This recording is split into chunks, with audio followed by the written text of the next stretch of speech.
میرا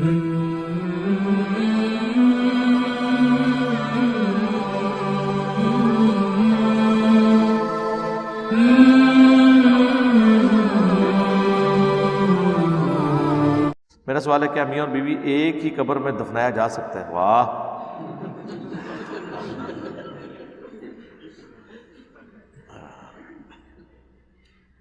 تو یعنی اکٹھے مرنا چاہ رہے ہیں؟ ٹھیک ہے، یا ایک پہلے مر چکا ہے، وصیت کی ہے کہ دوبارہ اس کو وہاں پہ؟ میرے بھائی، جب تک اعمال ایک جیسے نہیں ہوں گے نا، آپ اکٹھے بھی دفنا دیں، انہوں نے آگے جا کے اکٹھے کو نہیں ہونا. ہاں، وہ اپنے اعمال کے مطابق اکٹھے ہونا ہے، اور اگر اعمال درست ہوئے تو پھر اکٹھے ہو جائیں گے. بخاری مسلم دونوں میں حدیث ہے نا، نبی علیہ السلام نے اپنی وفات سے کچھ عرصہ پہلے سیدہ فاطمہ کے کان میں ایک بات کی، اور ام عائشہ روایت کر رہی ہے، تو وہ رو پڑی. پھر ایک بات کی تو ہنس پڑی.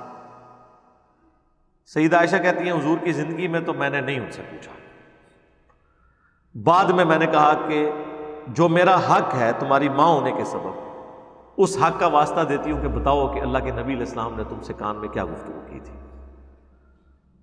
تو انہوں نے کہا کہ پہلی دفعہ حضور نے مجھے یہ کہا تھا کہ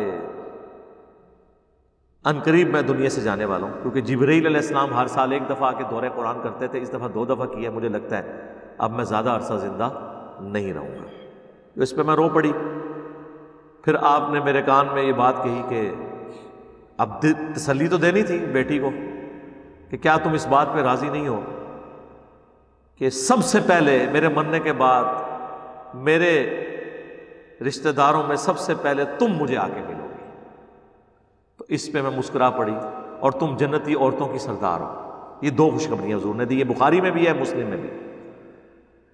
اور وہی ہوا نبی علیہ السلام کی وفات کے 6 مہینے کے بعد، آلموسٹ بلو 20 عمر تھی سیدہ فاطمہ کی جب وہ فوت ہوئی. 20 سال سے کم عمر میں فوت ہوئی، چھوٹی عمر میں.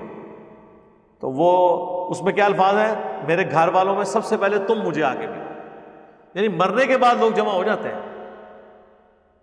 سورہ آل عمران میں بھی آتا ہے نا کہ جو لوگ شہید ہو چکے ہیں وہ وہاں جنت میں بھی اکٹھے ہیں، اور دعا کرتے ہیں کہ جو ہمارے دوسرے بھائی دنیا میں رہ گئے یہ بھی ہم تک پہنچے. تو پہنچتے ہیں مرنے کے بعد، لیکن بشرطے کہ دونوں جنت میں ہی جا رہے ہوں، تو میاں بیوی بھی اکٹھے ہو جائیں گے.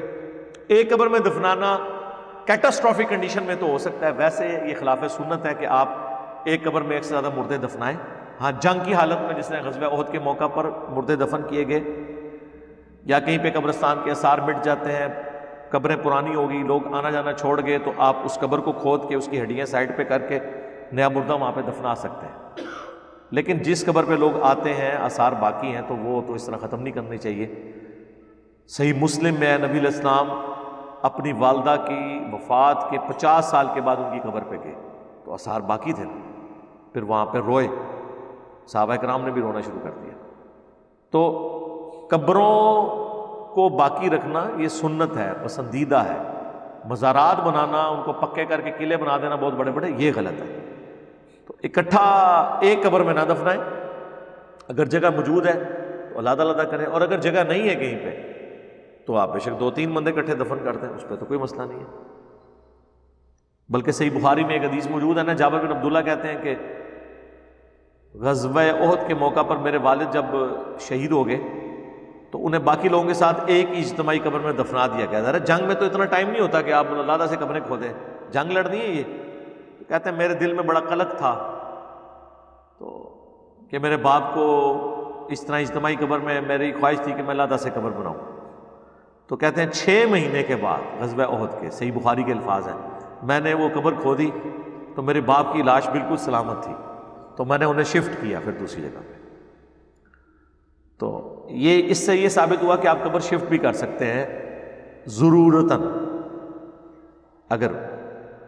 ورنہ ویسے جو شفٹ کرنے والے ذرا ان سے پوچھیں تو وہ تو آپ کو پھر اور اسٹوریاں بتاتے ہیں. دوسرے تیسرے دن بھی قبر کھودی جائے تو اتنا تعفن پھیلا ہوتا ہے. سردیوں کے موسم میں تو پھر بھی معاملات چل جاتے ہیں 2-4 دن کے لیے.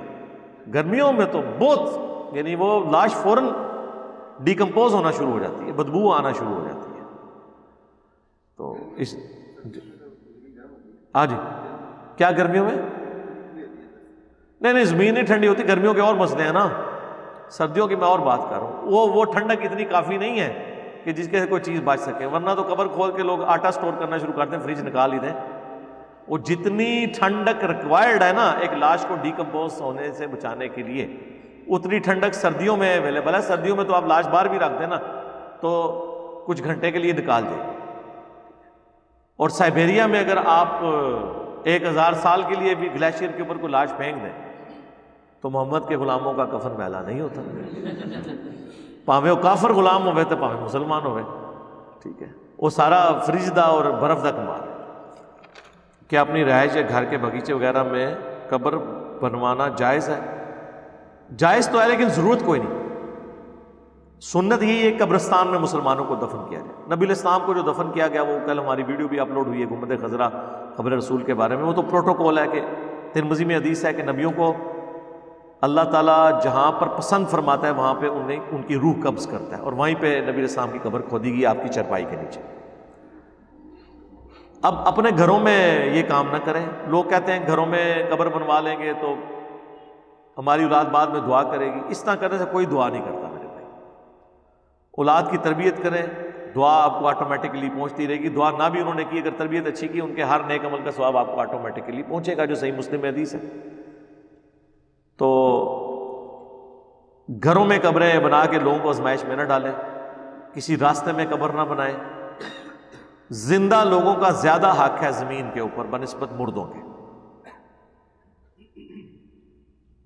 یہ حرکت نہیں کرنی چاہیے۔ کل کو ان کو مکان کی توسیع کرنی پڑ گئی، تیسری نسل میں زیادہ لوگ ہیں، تو پھر وہ کیا کریں گے؟ قبر کو پھر وہ ایک مردہ لاش کے طور پہ ہی ساتھ لے کے چل رہے ہوں، یہ حرکت بالکل نہ کریں۔ بعض لوگوں نے کی ہوتی ہے حرکت، ہاں یہ کر سکتے ہیں آپ کہ آپ اپنے خاندان کے لیے کوئی علیحدہ سے زمین لے کے وقف کر دیں قبرستان کے لیے۔ کئی لوگوں نے یہ بھی کیا ہوتا ہے گھر کے ساتھ، یعنی اگر آپ کا 5 مرلے کا 8 مرلے کا گھر ہے، ساتھ آپ ایک کنال جگہ لے لیں، وقف کر لیں گے، جی ہمارے جو بھی رشتہ دار فوت ہوں گے ہم یہاں پہ دفن کریں گے، وہ تو ٹھیک ہے، لیکن وہ پھر قبرستان ڈکلیئر ہو۔ اس طریقے سے گھر کو قبرستان بنانے کی کوشش نہ کریں، مہربانی کریں۔